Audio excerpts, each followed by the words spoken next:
कोई है जिसके डर के साए में जी रहा है एक गांव, और वो भी पिछले 50 सालों से।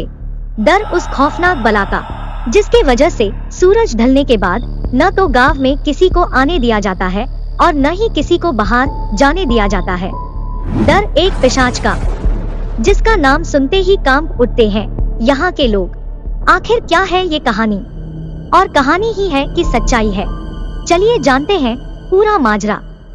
दोस्तों, ऐसा हो सकता है कि आप में से बहुत से लोग जो ये वीडियो देख रहे हैं वो भूत प्रेत, पिशाच, जीन या रूह जैसी किसी भी चीज पर यकीन नहीं करते होंगे, पर इस वीडियो को लास्ट तक एक बार देख लेना, फिर जो भी राय आपको बनानी है वो आपकी मर्जी है। ये कहानी है उत्तर प्रदेश के बरेली डिस्ट्रिक्ट के एक गांव की, और यहाँ मौजूद एक नर पिशाच की। पिशाच एक ऐसी योनि जिसे अपने बुरे कर्मों के कारण मृत्यु के बाद भी मोक्ष प्राप्त न हुआ हो। ऐसे पिशाच जो यहाँ वहाँ भटकने के बजाय किसी एक निश्चित जगह पर अपना बसेरा बना लेते हैं और हमेशा के लिए उस जगह पर वास करने लगते हैं। ये गांव दिन के उजाले में तो एक हंसता खेलता जीवित गांव जैसा नजर आता है, लेकिन जैसे ही अंधेरा होने लगता है तो ये गांव किसी शमशान की तरह सुनसान बियाबान में तब्दील हो जाता है, क्योंकि पिछले 50 सालों से ये गांव एक ऐसे पिशाच का प्रकोप झेल रहा है जो जिस भी व्यक्ति को रात में गांव से बाहर घूमता पाता है उसे मौत की नींद सुला देता है। बात सन 1970 की है, जब भारत के अन्य सभी गांवों की तरह इस गांव में भी पंचायत राज चला करता था। इस गांव में सबसे आखिर छोर पर मकान था यहाँ के ठाकुर और पंचायत के सरपंच मान सिंह का। मान सिंह बहुत ही दुष्ट व्यक्ति था जो गांव के भोले भाले लोगों पर अपने पैसे और ताकत का जोर दिखाकर बेवजह परेशान करता था। किसी की जमीन हड़प लेना, किसी की बीवी और बच्चों से जबरन घर में काम कराना और आवाज उठाने वाले को बेमौत मार देना। मान सिंह के लिए ये सब हंसी मजाक का खेल बन चुका था, जिसकी वजह से गांव का हर एक इंसान मान सिंह की हरकतों से तंग आ चुका था। लेकिन उसके रसूख के चलते कोई उसके सामने आवाज उठाने की हिम्मत तक नहीं कर पाता था। तभी मान सिंह ने पंचायत में ये फैसला लिया कि गांव को अन्य गांव से जोड़ने के लिए जो सड़क बनाई जाएगी वो गांव के बीचों बीच से गुजारी जाएगी। लेकिन इसमें दिक्कत ये थी कि अगर ऐसा किया जाता तो गरीब ग्रामीणों के घरों को तोड़ना पड़ता, और उसके बदले न तो उन्हें मान सिंह दूसरा घर देने वाला था और न ही कोई जमीन का टुकड़ा जहां लोगों को प्रवास कराया जा सके। गांव वालों ने मान सिंह के इस फैसले पर अपनी आपत्ति जाहिर की, लेकिन मान सिंह ने गांव के लोगों के आवाज उठाने को अपने आदेश का उल्लंघन मान लिया, और उस रात मान सिंह और उसके परिवार के अन्य सदस्यों ने गांव में मौत का ऐसा तांडव मचाया जैसा कि इस गांव ने पहले कभी नहीं देखा था।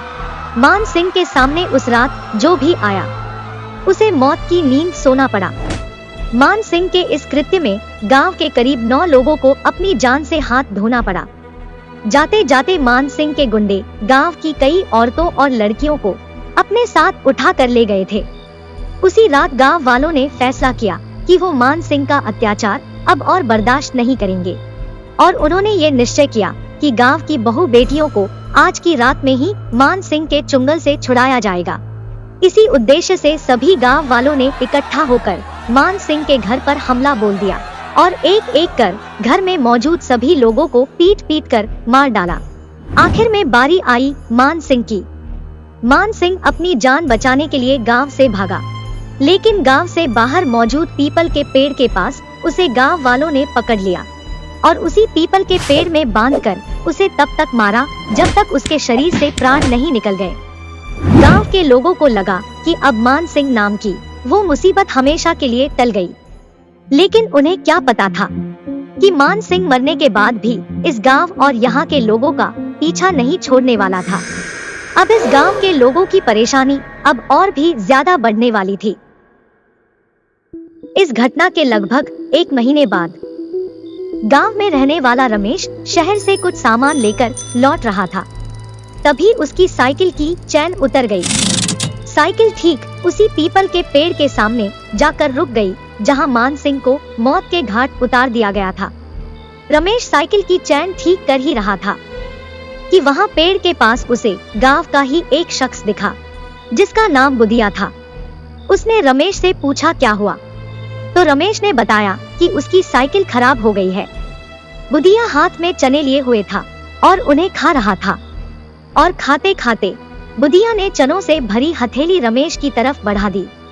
रमेश ने भी उन चनों में से कुछ चने खा लिए, क्योंकि रमेश का घर पास ही था। और साइकिल ठीक न होते देख साइकिल को कंधे पर उठाकर वो गांव की ओर चल पड़ा। लेकिन कुछ ही दूर जाने के बाद जैसे ही रमेश ने पीछे मुड़कर देखा तो बुधिया अब वहां नहीं था। रमेश सोच में पड़ गया कि अचानक ये बुधिया गायब कहाँ हो गया, और थोड़ी ही दूर जाकर उसके साथ कुछ ऐसा हुआ जिसे देखकर रमेश डर से थर-थर कांपने लगा, क्योंकि उसे सामने से एक बार फिर बुधिया आता दिखाई दे रहा था।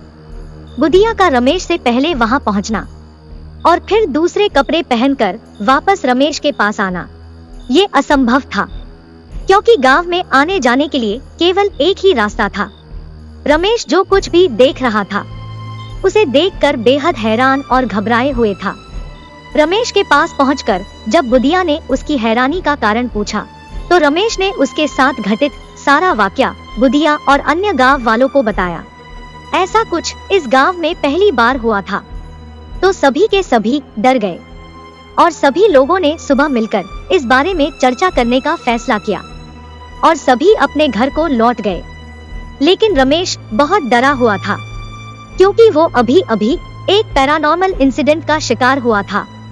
रात को बिस्तर पर लेटते ही रमेश की आंख तो लगी, लेकिन उसे कुछ अजीबोगरीब अनुभूतियां होने लगी। उसे ऐसा लग रहा था कि मानो उसकी खाट खुद व खुद उसे लेकर उसी पीपल के पेड़ के पास ले जा रही हो जहां उसके साथ वो घटना घटी थी।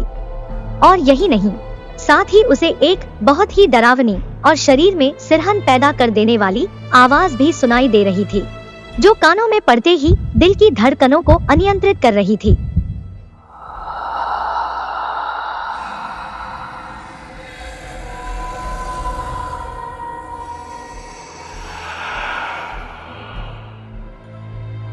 लेकिन ये रमेश सपने और हकीकत में फर्क नहीं कर पा रहा था, और अचानक रमेश ने अपने होश संभाले तो पाया कि वो उसी पेड़ के नीचे सो रहा था जहां मान सिंह को मारा गया था और जहां उसके साथ वो घटना घटित हुई थी। ये देख रमेश की हैरानी का ठिकाना न रहा। तभी रमेश को एक आवाज सुनाई दी।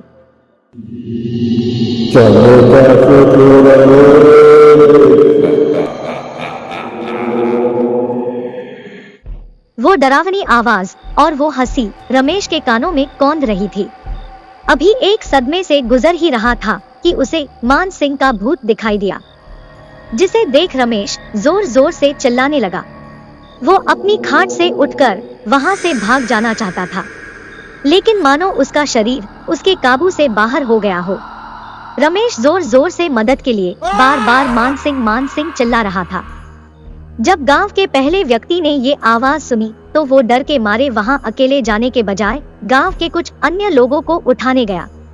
बड़ी हिम्मत जुटाकर गांव के कुछ लोग जब उस पेड़ के पास पहुंचे, तब तक रमेश उसकी खाट पर ही मृत अवस्था में पड़ा हुआ था। इस घटना के बाद गांव वालों को ये समझ आ चुका था कि गांव को मान सिंह के भूत का प्रकोप घेर चुका है, और एक के बाद एक उस गांव के कई लोगों को उस सड़क पर सूर्यास्त के बाद कई भूतिया घटना का सामना करना पड़ा।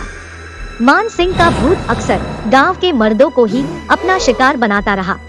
गांव वालों ने इस समस्या से निजात पाने के लिए कई तांत्रिकों का सहारा लिया, यहाँ तक कि साधु संत और पूजा पाठ जैसे हर समाधान को करने की कोशिश की। लेकिन मान सिंह जो एक विकराल पिशाच बन चुका था, उसे इन सब तरीकों से कभी बांधा नहीं जा सका, और अंत में गांव के लोगों ने ये फैसला किया कि सूर्यास्त के बाद कोई भी गांव से बाहर नहीं जाएगा और ना ही आएगा, और अगर कोई इस बात को भूलकर भी नजरअंदाज कर देता है तो वो हो जाता है शिकार मान सिंह के भूत का। दोस्तों, इस कहानी के बारे में आपकी क्या राय है, हमें कमेंट बॉक्स में जरूर बताएं। उम्मीद है वीडियो पसंद आई होगी। अगर हाँ तो लाइक जरूर कर देना, और चैनल को सब्सक्राइब नहीं किया है तो सब्सक्राइब करना न भूलना। साथ में नोटिफिकेशन बेल को भी ऑन कर देना ताकि नए वीडियो की नोटिफिकेशन तुरंत आपको मिल जाए। आज के लिए बस इतना ही, फिर मिलेंगे एक नए रहस्यमयी और रोमांचक वीडियो के साथ। तब तक के लिए नमस्कार।